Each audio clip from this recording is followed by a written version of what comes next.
Okay, so if you're gonna start inventory from scratch, I would get a USB drive and I would only keep the inventory on it. So this is like every year that our school has been open.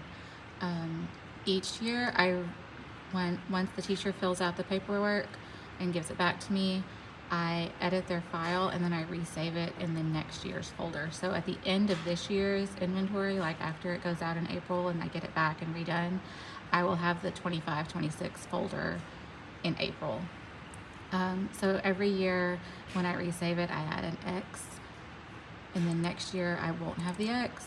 That way I know, sometimes I'll have this year's folder open and last year's folder open, and I know which one is which, and so I don't get confused with which one I'm looking at. So I have them by room number, and then I have each sport has one as well. Once you get like the standard for one classroom done, then I would go ahead and save each one of them. That way you're not retyping kind of like the same things that each class will have. Also, I kind of do mine in a certain order. It doesn't really matter what order it is, just so that kind of every classroom looks the same, so that when you're doing it, you don't go crazy. So when I send you the blank one, you'll change this, and then you'll change it here also, and here.